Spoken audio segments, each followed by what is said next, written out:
back to Are You Serious? Kobe Camelot is my co-host, Connor Barron, and B Fireball, that's Brian Fireball, in case you didn't know. And, welcome back. Tuesday, great Tuesday morning. Agreed. Talking sports. Agreed. It's kind of a slow day, though. Nothing's really going on. I mean, trade deadline passed and, all the other nonsense. NFL is over. If you want to talk about the AAF or whatever it's called. Yes. Hey, that's solid, man. Yes. I like that. That's real football. Yep. But what we're going to be talking about today, ironically, even though I just said that, has to do with the NFL. Let's start up first with Kareem Hunt. We all know with the he had the little domestic violence issue, not little, but that's a big issue. Chiefs cut him from the team. People were wondering if he was ever going to play in the NFL again. Sure enough, less than I don't know how many months later. 34, maybe. His hometown Cleveland Browns picked him up. Isn't that where he had the situation happen in Ohio? I don't know. I'm not sure, actually. I know that he is from Cleveland, I'm pretty sure, and that John Dorsey, the GM of the Browns, is the one who drafted him when he was with the Chiefs. So, Connor, what do you think about the Browns picking him up? Should they have done it? I mean, overall. I say no. They shouldn't have picked him up? No, because every little thing that if something else happens and they don't get picked up, it's going to cause some drama. But I'd say no. I mean, he's a great player and all, but just, I don't know. I mean, everyone does deserve a second chance, but I don't know. What do you think, Brian? I mean, I still say no. Obviously, he's a great player, and it's good to see him back in the NFL, but it's kind of the same thing with the Ray Rice incident. Ray Rice never got his second chance. So it's making me wonder why Kareem Hunt got his second chance. He's younger, probably. I see that because he is younger. But at the same time, Ray Rice was pretty freaking good when that happened. He was a monster. He was absolutely insane. I'd say that I'm not belittling either situation because they're absolutely horrible. Yeah. But the Ray Rice one was was like the worst. Like it was the video was a lot more disgusting than Kareem Hunt. I'm not saying the Kareem Hunt one wasn't terrible, but the Ray Rice one was just absolutely awful. I mean, if you lay your hands on a woman like that, you do not deserve to play in the NFL again, in my opinion. Yeah. You have lost your privilege. I will say that, like Connor said. But then if you treat it like that, if anyone lays their hand on a woman, they shouldn't have their job back. True. I say that I feel like people do deserve second chances. Not everybody gets second chances, depending, because in this world, people have their different opinions on different types of things. A lot of teams GMs didn't feel like he deserved a second chance. John Dorsey said he did feel like he deserved a second chance. People can change. I hope that he does change, I agree. And if we're not speaking on the fact of what happened off the field, I mean, it's a good pickup for the Browns. Oh, yeah, I mean, for sure. Playing on, football-wise, I don't know, if he'll be this. I mean, he's the same age, but I mean, it's this different system, of course. But that's still a talented dude. So I would say I feel like I want 4 second chances. I mean, but if you mess up after the second chance, then I would say, I'm not going to give you a third and fourth. I mean, like he's on his last leg. He doesn't have much room to mess up off the field, or probably really on the field either. I mean, so. That's how I feel about the situation overall. Yeah. Next up, Kyler Murray. He just committed fully 100% to playing football. Brian, what do you think about Kyler Murray playing football instead of baseball? I mean, I like it. He's a great player. Obviously, probably one of the more athletically gifted because he can go first round in 2 different sports in the same area, year-ish time. But I'd love to see how he does in the NFL. I think he's got a bright future. I think I could see him being a lower scale Patrick Mahomes because he can absolutely sling it. But also I can see him being a very good running quarterback as well. I could see him being like Russell Wilson. I can see that. I think if he wants to be successful, that's how he's going to play. Yeah, that's how he's going to have to play. I mean, because he's only 5'9"? If pushing that. 5'8", 5'9", maybe 5'9". I mean, who knows? Drew Brees is 5'8" and 5'9", and he does good just slinging the ball. So he has the potential to be good. I don't know if he will be. I mean, we saw it happen when he played against Alabama. Yeah. I mean, you look at his stats; they're kind of deceiving because when games get out of hand, that's when the stats tend to go up for both teams. Because I mean, the game is over; they start. I mean, they just start slinging it across the field for whatever reason's sake, so they can get back into the game. But what do you think, Connor? I think it's a boom or bust with Kyler Murray. Yeah, I mean, it's what he wanted to do. He said since he grew up as a kid, this is his sport he wanted to play, and he wanted to be a quarterback, and now he has a chance. And I feel like he might run with it, the opportunity, if he gets drafted in the right system. Now, if he gets drafted first overall at the Cardinals, no way he's going to do good. But like if he gets the right system, maybe the Denver Broncos, and sit behind Case Keenum a year, I could see that being a solid pick for the Broncos. I could agree with that. I mean, yeah. Do you guys see him, if football doesn't pan out, do you see him going back to the MLB? Oh, yeah. Really? Oh, yeah. You think so? Yep. I don't see it happening. I think he'll stay. I mean, he maybe But like if he gets cut after like 3 years and no one picks him up, he goes to the MLB. if he can learn to, get the IQ part of the game down, I mean, Yeah. today's game, he can. I mean, they sling the ball up and down the field, throwing it 50 times a game. I mean, 60 I've seen like last year. So, I say boom and bust with Kyler Murray. So I hope he does good though. I do don't too. want him to do bad. So that's all for. I mean, not like I said, slow day in the sports world. Not that much going on out there. So next up, we'll be back after the break. We'll have a game of Would You Rather coming up. You can play along at home. Maybe you have opinions on these sort of things. So we'll be right back. Don't go anywhere. For fans of small-town comfort food and community values, Louis Cafe in Rose Hill is the place to eat. With a fine selection of gourmet burgers and dinner meals, Louis has been a staple since 2003. Home of the world's famous Louis fries, so dine in or call now, 316-776-9005. Aislinn Robert, reporter, Channel 7 News.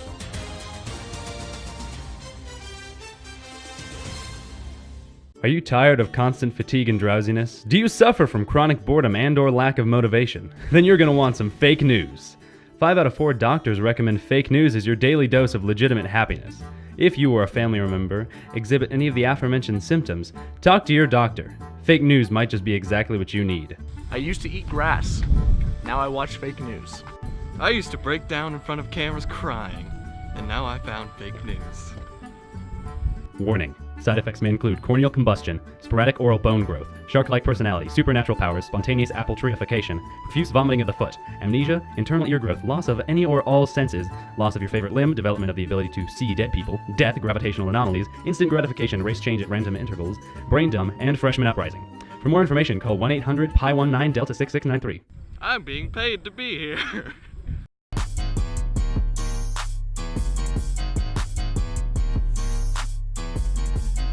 Welcome back.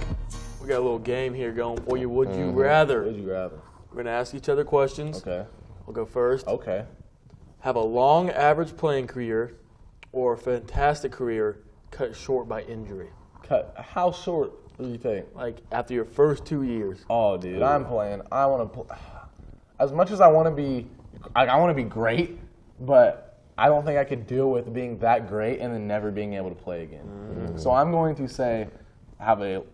So it's technically like Derrick Rose and Jay Crowder. Dude, I'd rather be an average player playing for like a long period of time. I could still make a difference. I don't think I could deal with being great and then just emotionally or mentally never being able to play again. So that's what I'm gonna go with. I'm gonna have to disagree. Okay, it depends. In those short years, are you successful? Like, are you getting all the wins, the championships, the titles? Yeah, I would take it. Because you got to think those 2 years you could potentially spin off, be a coach. I just don't know if I can go from competing from competing that much and at that high of a level and being that good and then just not being able to compete at all. Having all the accolades, the rings, the titles, everything, that would be more comfortable in those couple years than having a long career and maybe busting sometimes. What do you think, Connor? I'd go with the long average playing career, That's actually. what you'd go with? Yeah. I mean, it would be so tough to be so great for the first years and then just cut short by injury. And like we're talking about never even playing. Yeah, again. never playing again. Like break both your legs. Couldn't do that. Couldn't do that. All right, that does not happen. That's kind of out of the ordinary. I feel like. All right, would you rather play a lot on a team that always loses, or win but you have to sit the bench? So this is like saying, I'm sitting on the Warriors bench, while we're winning games and barely getting in. Or we're talking about, you're playing big time minutes for the Knicks, who have 10 wins on the year. So, Ryan, what would you rather do? I'll sit the bench on the good team. Ooh, that's what you wanna do? Okay. Team player. That's all I'm gonna player? say. As long as the team's successful, like then I'm that. happy. I like You know what that. I'm gonna say? I'm gonna say I would rather, as much as I like to play and compete, I would rather win and sit the bench. You know, I want to be a winner. I can make a difference on the bench. I'm going to be in a. I mean, if you're on a winning team, that's probably a pretty positive culture. I'd rather be on the bench and still be able to make a difference. You know, chemistry-wise, and you know, be in a positive, you know, kind of aura and win than you know play a lot and be in maybe a negative environment and always be losing. I want to win. What do you think, Connor? I mean, you guys made some good points for sitting on the bench. Okay. But I'm going to play. You're going to play. I mean, there's no point in doing a sport if you're not going to play the sport. Okay? Fair enough. I mean, why not go play 30 minutes for the Knicks every night and, you know, lose, but still play 30 minutes in the NBA? And, you know, we don't have them rings on our fingers, isn't that right? Hey, I'll be averaging 25, and you guys averaging 2. Okay, right. Hey, it's okay. We'll be averaging. We're gonna be Robert. We're gonna be like Robert Ory, kind of. He played, but we got 7 rings. We'll have more diamonds on our rings, and you'll have points per game. Ooh, man. All right, time for the next one. Would you guys rather always make the playoffs but lose early, or would you rather just once in your career win everything? Kobe, I'm gonna go to you first. I would rather. This one is kind of tough. This one is another tough one. I'm going once and win in the finals. Yeah. I want to, like I said, I want to be that winner. Right? I can still play and compete and try to get there, but if I get that ring, man, that means so much. We're just talking about this like in basketball terms. I feel like that's kind of what we're talking about. Yeah. This is like basketball. Would you rather? I guess then. I want to win. I want the ring on my finger. That goes down forever. You know, guys that go to the playoffs over and over again but never win anything. Chris Paul, like nobody really talks about that. Kyrie though. I mean, he goes to the playoffs every year, but the man has a ring. So, what do you think, Hunter? What's your? I'm gonna have to go with one time and win the finals. One time in the finals. I mean, just winning that all would be so special. All right. And then, like, making the playoffs and never advancing would, that'd bug me so much. Brian? I gotta agree with you guys too. Agreeing. I mean, I know on sometimes there's differing opinions, but come on, those rings are huge. Yep. Those rings are cool too. All right. So I'm gonna move the last one because I don't want to go out of order. So the last one is a football one on here. Would you rather? This is kind of in today's world. Just have a great five, dominant center, Joel Embiid on your team, or would you rather have a great point guard, Stephen Curry, Kyrie on your team? Connor, what would you rather have on the two? Let's say this: if you had to build your team around one, like a Joel Embiid type player, a great center, or a great point guard, like I said, Steph, Kyrie, etc. I'm going to go with the great center, actually. Wow. Because, I mean, when you have such a dominant center, there's no answer for him. I mean, when you saw Shaq was dominating the league, no one could stop him. You knew he was going to put up about 25 points a game, get 10 rebounds. Great center is what I'm going to go with, Great actually. Center. I'll go with the great point guard. I feel like in today's game, great point guards. I feel like point guards dominate the game. It's an up and down game. You got to push the pace.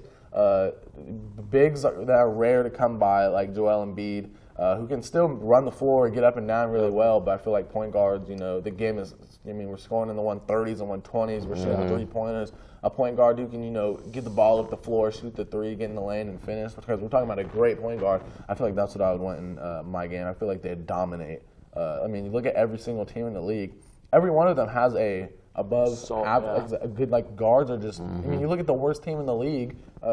Maybe not the Knicks, obviously. The Suns don't have a point guard. The Suns don't. I mean, yeah, but I mean, when you still look at those teams, they still have point guards that, in years past, would have been like really good guards on a team. What do you think, Brian? I would have to agree with you. The point guard.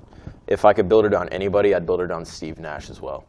His leadership and ability to pass the ball, find the open player, that's big because it spaces out the floor and it makes the defenses be more, more alert of where everybody's at. And the dude could also drive and finish as well. Yep. So Okay. that's who I would really build mine around. Okay. Flipping this last one with Connor, number 4 on here. All right. The football guy. This is a football question out of nowhere. Would you rather have a lockdown corner or a great pass rusher? I'll go first. I'd rather have a great pass rusher. Okay. If I can't get a pass rush, you're gonna have time to get that ball out. Even the greatest corners, after a certain amount of time, they're gonna get broken down at some point. So I'd rather have give me Aaron Donald, or give me J.J. Watt, or give me Justin Houston back when he was in his prime, or when he was playing really well. D4. Don't let me get them to not have time to, if I have a poor corner, jam them or something. Let me get pressure on the quarterback, not even let them get that throw off or disrupt the throw. So I'm going with a great pass rusher instead of a lockdown corner. Brian, what do you think? I'm going to agree with you. Pass rusher because, obviously now the defensive end type players are so agile and quick. They're pretty tall too. Khalil Mack. I didn't Exactly. Khalil Mack. Yeah. Those type of players are key because they're some of the most gifted athletes in the world because they're so quick.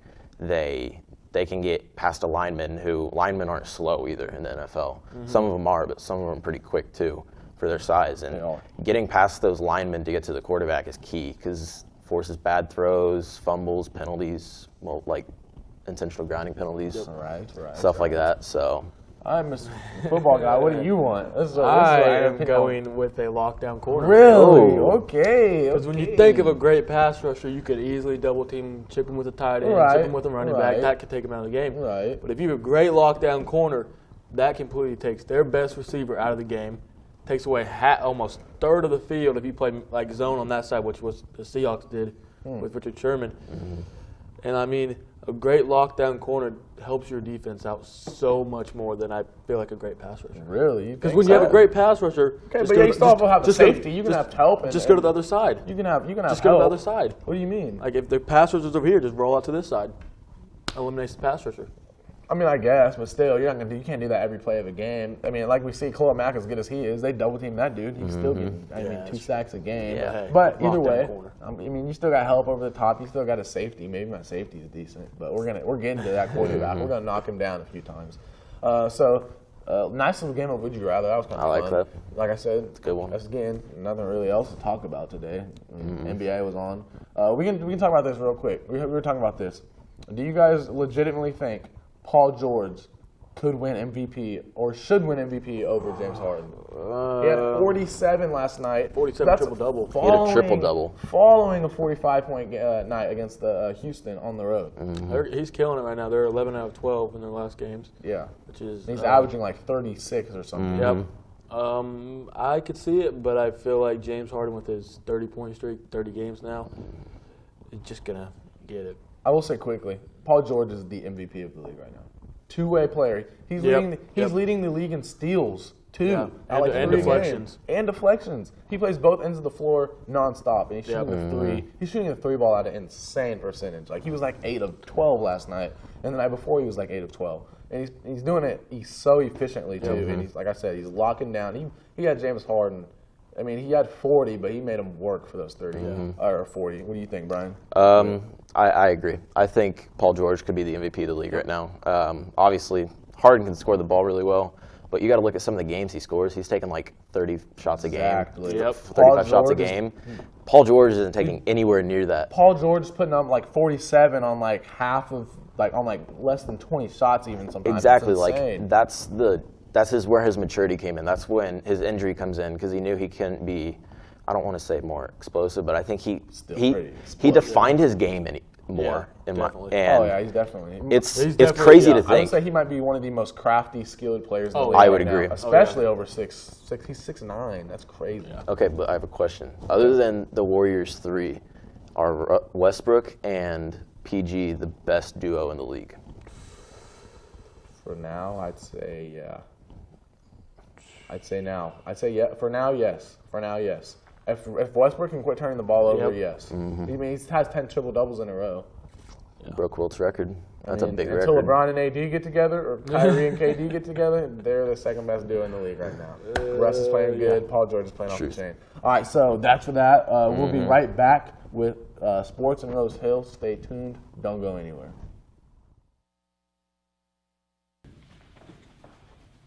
Hi, I'm local family man, entrepreneur, FBI agent, cartel leader, lizard person, amateur equestrian, and billionaire John Partridge.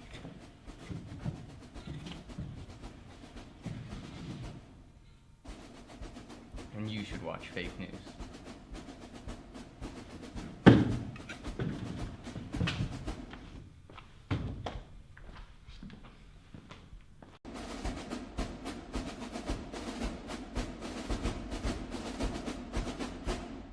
We're your Channel 7 news team. Make sure to check us out on RHBN every other Friday.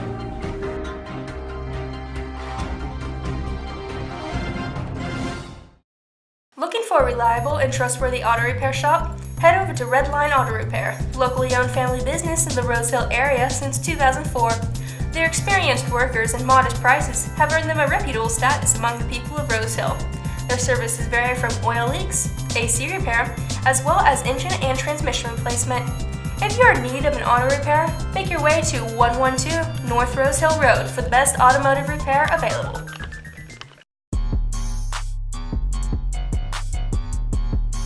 Welcome back to Are You Serious? We got some Rose Hill sports for you. Yes, Only one thing though. Again, kind of a dry news day. We got basketball home tonight versus Clearwater, both boys and girls. Come watch. Girls are at 6, boys are 30-ish minutes after, approximately 7:30. So it'd be great if we could see you guys out there tonight. Yep. Nice. Any last words, Connor? Any last words? Thanks for watching. Yeah, thanks for watching. Hey, comment on the Would You Rather in the comment section. Definitely. Love to hear you guys' opinions. Maybe I'll make Twitter polls. I'm gonna get more active on the Are You Serious Twitter. Check it out. I promise I'm gonna get more active He's on been there. saying that for like Brian, 5 months. okay, well maybe I had some help from maybe some of my other co-hosts. I lost the password. I got you guys. Don't worry about it. I got the. I'll give them the password. I got it already. Thank you guys for watching. We will see you guys Friday. I'm Coach Campbell. I'm my coach Connor Barron. Beat Fireball. That's Brian Fireball. Kyler Murray with the accuracy. We'll see you guys next time. Wow.